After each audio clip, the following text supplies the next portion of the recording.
ಸರ್ಕಾರಕ್ಕೆ ಅದರಲ್ಲೂ ವೈಯಕ್ತಿಕವಾಗಿ ಮುಖ್ಯಮಂತ್ರಿ ಸಿದ್ದರಾಮಯ್ಯನವರಿಗೆ ಕಂಟಕವಾಗಿ ಪರಿಣಮಿಸಿದ್ದ ಮೂಡ ಪ್ರಕರಣ. ಇದರ ತನಿಖೆಯನ್ನ ಸೈಲೆಂಟ್ ಆಗಿ ಮಾಡು ಮುಗಿಸಿದಂತಿದೆ ಕಾಂಗ್ರೆಸ್ ಸರ್ಕಾರ. ಮಾಜಿ ಆಯುಕ್ತ ದಿನೇಶ್ ಕುಮಾರ್ ಅವರಿಗೆ ಸಂಕಷ್ಟ ಫಿಕ್ಸ್ ಅನ್ನೋ ಸಾಧ್ಯತೆಗಳು ದಟ್ಟವಾಗ್ತಾ ಇದೆ. ಮೂಡ ಹಗರಣದ ಬಗ್ಗೆ ಸರ್ಕಾರದಿಂದ ಪ್ರತ್ಯೇಕವಾಗಿ ತನಿಖೆ ನಡೆಸಲಾಗ್ತಾ ಇದೆ. ಐಎಎಸ್ ಅಧಿಕಾರಿ ಪ್ರಭುಲಿಂಗ ಕವಳಕಟ್ಟಿ ಸಮಿತಿ ತನಿಖಾ ವರದಿ ಸಿದ್ಧವಾಗಿದೆ. ತನಿಖಾ ವರದಿಯನ್ನ ಸರ್ಕಾರಕ್ಕೆ ಸಲ್ಲಿಸಿದ್ದಾರೆ ಕವಳಕಟ್ಟಿ ಅವರು. ಲೋಕಾಯುಕ್ತ ಹಾಗೆ ಇಡಿ ನಡೆಸ್ತಾ ಇರುವ ಪ್ರತ್ಯೇಕ ಪ್ರಕರಣಗಳು ಬೇರೆ. ಸರ್ಕಾರದ ಕಡೆಯಿಂದಲೂ ಕೂಡ ಈ ವಿಚಾರಕ್ಕೆ ಸಂಬಂಧಪಟ್ಟಂತೆ ತನಿಖೆಯನ್ನು ನಡೆಸಲಾಗಿತ್ತು. ಸದ್ಯಕ್ಕೆ ಈ ತನಿಖೆಯ ಆಧಾರದ ಮೇಲೆ ಸಿದ್ಧವಾಗಿರುವ ರಿಪೋರ್ಟ್ನಲ್ಲಿ ಮೂಡ ಮಾಜಿ ಆಯುಕ್ತ ದಿನೇಶ್ ಅವರಿಗೇನೆ ಹೆಚ್ಚಿನ ಸಂಕಷ್ಟ ಎದುರಾಗೋ ಸಾಧ್ಯತೆಗಳು ಕಂಡು ಬರ್ತಾ ಇದೆ. ಮೂಡಾದಲ್ಲಿ ದೊಡ್ಡ ಮಟ್ಟಕ್ಕೆ ಅವ್ಯವಹಾರ ನಡೆದಿರೋದಕ್ಕೆ ಸಾಕ್ಷಿ ಸಿಕ್ಕಿದೆಯಂತೆ. ತನಿಖಾ ವರದಿಯಲ್ಲಿ ಇದರ ಉಲ್ಲೇಖ ಆಗಿದೆ ಅಂತ ಕೂಡ ತಿಳಿಸಲಾಗ್ತಾ ಇದೆ. ಮೂಡಾಗೆ ಹಾಗೆ ಆ ಮೂಲಕ ಸರ್ಕಾರದ ಬೊಕ್ಕಸಕ್ಕೂ ಕೂಡ ಸಾಕಷ್ಟು ನಷ್ಟ ಆಗಿದೆ ಅಂತ ಹೇಳಿ ವರದಿಯನ್ನ ತಯಾರು ಮಾಡಿಕೊಡಲಾಗಿದೆ.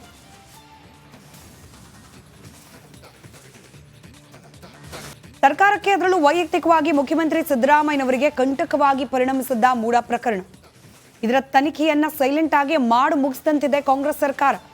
ಮಾಜಿ ಆಯುಕ್ತ ದಿನೇಶ್ ಕುಮಾರ್ ಅವರಿಗೆ ಸಂಕಷ್ಟ ಫಿಕ್ಸ್ ಅನ್ನೋ ಸಾಧ್ಯತೆಗಳು ದಟ್ಟವಾಗ್ತಾ ಇದೆ. ಮೂಡ ಹಗರಣದ ಬಗ್ಗೆ ಸರ್ಕಾರದಿಂದ ಪ್ರತ್ಯೇಕವಾಗಿ ತನಿಖೆ ನಡೆಸಲಾಗ್ತಾ ಇದೆ. ಐಎಎಸ್ ಅಧಿಕಾರಿ ಪ್ರಭುಲಿಂಗ ಕವಳಕಟ್ಟಿ ಸಮಿತಿ ತನಿಖಾ ವರದಿ ಸಿದ್ಧವಾಗಿದೆ. ತನಿಖಾ ವರದಿಯನ್ನ ಸರ್ಕಾರಕ್ಕೆ ಸಲ್ಲಿಸಿದ್ದಾರೆ ಕವಳಕಟ್ಟಿ ಅವರು. ಲೋಕಾಯುಕ್ತ ಹಾಗೆ ಇಡಿ ನಡೆಸ್ತಾ ಇರುವ ಪ್ರತ್ಯೇಕ ಪ್ರಕರಣಗಳು ಬೇರೆ.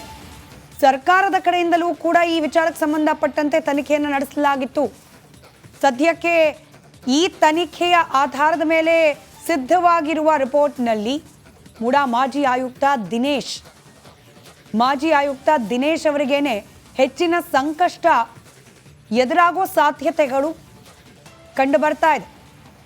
ಮೂಡಾದಲ್ಲಿ ದೊಡ್ಡ ಮಟ್ಟಕ್ಕೆ ಅವ್ಯವಹಾರ ನಡೆದಿರೋದಕ್ಕೆ ಸಾಕ್ಷಿ ಸಿಕ್ಕಿದೆಯಂತೆ. ತನಿಖಾ ವರದಿಯಲ್ಲಿ ಇದರ ಉಲ್ಲೇಖ ಆಗಿದೆ ಅಂತ ಕೂಡ ತಿಳಿಸಲಾಗ್ತಾ ಇದೆ. ಮೂಡಾಗೆ ಹಾಗೆ ಆ ಮೂಲಕ ಸರ್ಕಾರದ ಬೊಕ್ಕಸಕ್ಕೂ ಕೂಡ ಸಾಕಷ್ಟು ನಷ್ಟ ಆಗಿದೆ ಅಂತ ಹೇಳಿ ವರದಿಯನ್ನ ತಯಾರು ಮಾಡಿಕೊಡಲಾಗಿದೆ.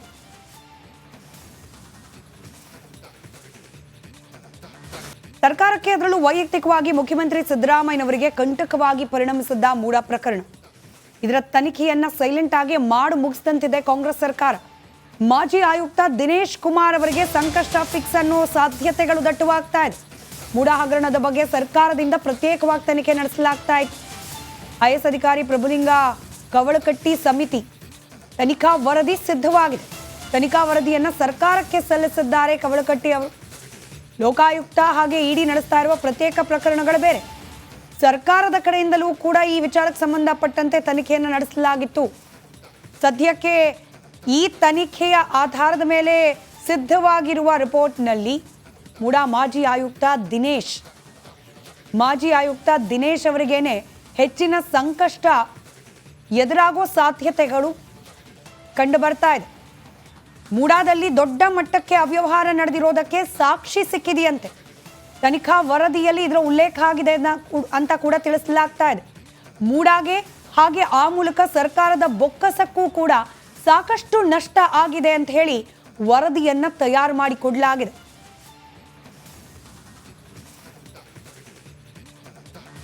ಸರ್ಕಾರಕ್ಕೆ ಅದರಲ್ಲೂ ವೈಯಕ್ತಿಕವಾಗಿ ಮುಖ್ಯಮಂತ್ರಿ ಸಿದ್ದರಾಮಯ್ಯನವರಿಗೆ ಕಂಟಕವಾಗಿ ಪರಿಣಮಿಸಿದ್ದ ಮೂಡ ಪ್ರಕರಣ. ಇದರ ತನಿಖೆಯನ್ನ ಸೈಲೆಂಟ್ ಆಗಿ ಮಾಡು ಮುಗಿಸಿದಂತಿದೆ ಕಾಂಗ್ರೆಸ್ ಸರ್ಕಾರ. ಮಾಜಿ ಆಯುಕ್ತ ದಿನೇಶ್ ಕುಮಾರ್ ಅವರಿಗೆ ಸಂಕಷ್ಟ ಫಿಕ್ಸ್ ಅನ್ನೋ ಸಾಧ್ಯತೆಗಳು ದಟ್ಟವಾಗ್ತಾ ಇದೆ. ಮೂಡ ಹಗರಣದ ಬಗ್ಗೆ ಸರ್ಕಾರದಿಂದ ಪ್ರತ್ಯೇಕವಾಗಿ ತನಿಖೆ ನಡೆಸಲಾಗ್ತಾ ಇದೆ. ಐಎಎಸ್ ಅಧಿಕಾರಿ ಪ್ರಭುಲಿಂಗ ಕವಳಕಟ್ಟಿ ಸಮಿತಿ ತನಿಖಾ ವರದಿ ಸಿದ್ಧವಾಗಿದೆ. ತನಿಖಾ ವರದಿಯನ್ನ ಸರ್ಕಾರಕ್ಕೆ ಸಲ್ಲಿಸಿದ್ದಾರೆ ಕವಳಕಟ್ಟಿ ಅವರು. ಲೋಕಾಯುಕ್ತ ಹಾಗೆ ಇಡಿ ನಡೆಸ್ತಾ ಇರುವ ಪ್ರತ್ಯೇಕ ಪ್ರಕರಣಗಳು ಬೇರೆ. ಸರ್ಕಾರದ ಕಡೆಯಿಂದಲೂ ಕೂಡ ಈ ವಿಚಾರಕ್ಕೆ ಸಂಬಂಧಪಟ್ಟಂತೆ ತನಿಖೆಯನ್ನು ನಡೆಸಲಾಗಿತ್ತು. ಸದ್ಯಕ್ಕೆ ಈ ತನಿಖೆಯ ಆಧಾರದ ಮೇಲೆ ಸಿದ್ಧವಾಗಿರುವ ರಿಪೋರ್ಟ್ನಲ್ಲಿ ಮೂಡ ಮಾಜಿ ಆಯುಕ್ತ ದಿನೇಶ್ ಅವರಿಗೇನೆ ಹೆಚ್ಚಿನ ಸಂಕಷ್ಟ ಎದುರಾಗೋ ಸಾಧ್ಯತೆಗಳು ಕಂಡು ಬರ್ತಾ ಇದೆ. ಮೂಡಾದಲ್ಲಿ ದೊಡ್ಡ ಮಟ್ಟಕ್ಕೆ ಅವ್ಯವಹಾರ ನಡೆದಿರೋದಕ್ಕೆ ಸಾಕ್ಷಿ ಸಿಕ್ಕಿದೆಯಂತೆ. ತನಿಖಾ ವರದಿಯಲ್ಲಿ ಇದರ ಉಲ್ಲೇಖ ಆಗಿದೆ ಅಂತ ಕೂಡ ತಿಳಿಸಲಾಗ್ತಾ ಇದೆ. ಮೂಡಾಗೆ ಹಾಗೆ ಆ ಮೂಲಕ ಸರ್ಕಾರದ ಬೊಕ್ಕಸಕ್ಕೂ ಕೂಡ ಸಾಕಷ್ಟು ನಷ್ಟ ಆಗಿದೆ ಅಂತ ಹೇಳಿ ವರದಿಯನ್ನ ತಯಾರು ಮಾಡಿಕೊಡಲಾಗಿದೆ.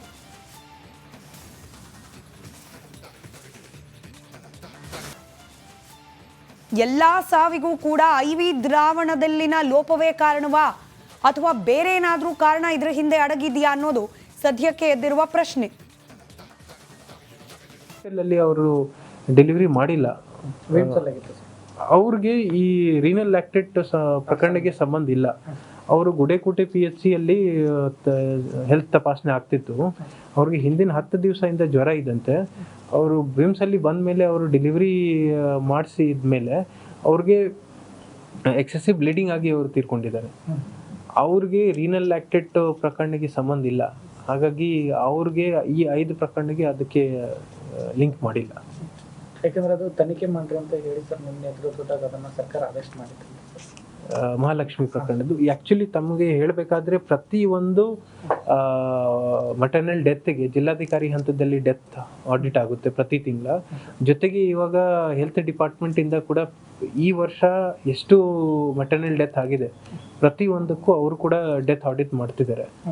ಸೊ ಇದು ಈ 3 ರೀತಿ ಇರುತ್ತೆ. ನಮ್ಮ ಜಿಲ್ಲೆಯಿಂದನೇ ಬರ್ತಕ್ಕಂಥ ಕೇಸಸ್ಗೆ ಒಂದು ಸೆಪರೇಟ್ ಕ್ಯಾಟಗರಿ. ಈ ಗುಡೇಕೋಟೆ PHC ವಿಜಯನಗರ ಜಿಲ್ಲೆಗೆ ಸೇರಿರುವುದರಿಂದ ಅಲ್ಲಿಂದ ಮತ್ತಷ್ಟು ಡೀಟೇಲ್ಸ್ ನಮ್ಮ ಪ್ರತಿನಿಧಿ ರೇಣುಕಾರಾಧ್ಯ ನೀಡ್ತಾ ಹೋಗ್ತಾರೆ. ದೂರವಾಣಿ ಸಂಪರ್ಕದಲ್ಲಿದ್ದಾರೆ. ರೇಣುಕಾರಾಧ್ಯ, 23 ಬಾಣಂತಿಯರ ಸಾವು, ಎಲ್ಲದಕ್ಕೂ ಐವಿ ದ್ರಾವಣವೇ ಕಾರಣ ಅಂತ ಹೇಳಿ ಹೇಳಲಿಕ್ಕಾಗತ್ತಾ? ವಿಮ್ಸ್ ಬಗ್ಗೆ ಇದೀಗ ಮತ್ತೆ ಅನುಮಾನಗಳು ಹುಟ್ಕೊಳ್ತಾ ಇದೆ, ಅಲ್ಲಿನ ಅವ್ಯವಸ್ಥೆ ಬಗ್ಗೆ.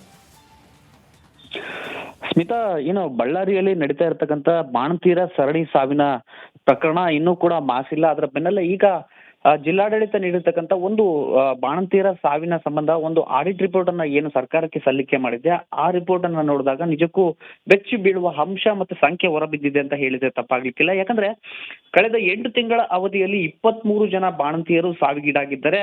ಅಷ್ಟೇ ಅಲ್ಲದೆ ಒಂದಷ್ಟು ಗರ್ಭಿಣಿಯರು ಕೂಡ ಸಾವಿಗೀಡಾಗಿದ್ದಾರೆ. ಜೊತೆಗೆ ನವಜಾತ ಶಿಶುಗಳು ಕೂಡ ಸಾಕಷ್ಟು ಪ್ರಮಾಣದಲ್ಲಿ ಸಾವಿಗೀಡಾಗಿರ್ತಕ್ಕಂಥದ್ದು. ಈ ಎಲ್ಲ ಪ್ರಕರಣಗಳನ್ನ ನೋಡ್ತಾ ಹೋದ್ರೆ ಇಲ್ಲಿ ಕೇವಲ ಐವಿ ದ್ರಾವಣ ಮಾತ್ರ ಈ ಒಂದು ಘಟನೆಗೆ ಕಾರಣ ಅಲ್ಲ, ಬದಲಿಗೆ ಅಪೌಷ್ಟಿಕತೆ ಜೊತೆಗೆ ಅನಿಮಿಯದಂತ ಕೆಲವೊಂದು ಕಾಯಿಲೆಗಳು ಇಲ್ಲಿ ಏನು ಮಹಿಳೆಯರಿಗೆ ಬರ್ತಾ ಇರ್ತಕ್ಕಂಥದ್ದು. ಹೀಗಾಗಿ ಸರ್ಕಾರ ಈ ವಿಚಾರವನ್ನ ಗಂಭೀರವಾಗಿ ತೆಗೆದುಕೊಳ್ಬೇಕಾಗುತ್ತೆ. ಸರ್ಕಾರದಿಂದ ಮಾತೃಪೂರ್ಣ ಯೋಜನೆ ಸೇರಿದಂತೆ ಬೇರೆ ಬೇರೆ ಯೋಜನೆ ಕೊಡ್ತಾ ಇದ್ರು, ಅವೆಲ್ಲ ಎಲ್ಲೂ ಹೋಗ್ತಾ ಇದಾವೆ, ಆ ಬಾಣಂತಿಯರಿಗೆ ರೀಚ್ ಆಗ್ತಾ ಇದ್ದಾವ ಅಥವಾ ಇಲ್ವಾ ಅನ್ನೋದ್ರ ಬಗ್ಗೆ ಇಲ್ಲಿವರೆಗೂ ಕೂಡ ಒಂದು ಸ್ಪಷ್ಟವಾದ ಮಾಹಿತಿ ಸಿಗ್ತಾ ಇಲ್ಲ. ಹೀಗಾಗಿ ಈ ಸಾವಿನ ಸಂಖ್ಯೆಯನ್ನ ನೋಡಿದಾಗ ಅಂದ್ರೆ ಇಡೀ ಕರ್ನಾಟಕ ರಾಜ್ಯದಲ್ಲಿ ಯಾವ ಜಿಲ್ಲೆಯಲ್ಲೂ ಆಗದೆ ಇರತಕ್ಕಂತ ಸಾವಿನ ಪ್ರಮಾಣ ಬಳ್ಳಾರಿಯಲ್ಲಿ ಯಾಕೆ ಆಗ್ತಿದೆ ಅನ್ನೋದ್ರ ಬಗ್ಗೆ ನಿಜಕ್ಕೂ ಒಂದು ಕೂಲಂಕುಷವಾದ ತನಿಖೆಯನ್ನ ಸರ್ಕಾರ ಮಾಡಿಸ್ಬೇಕಾಗುತ್ತೆ.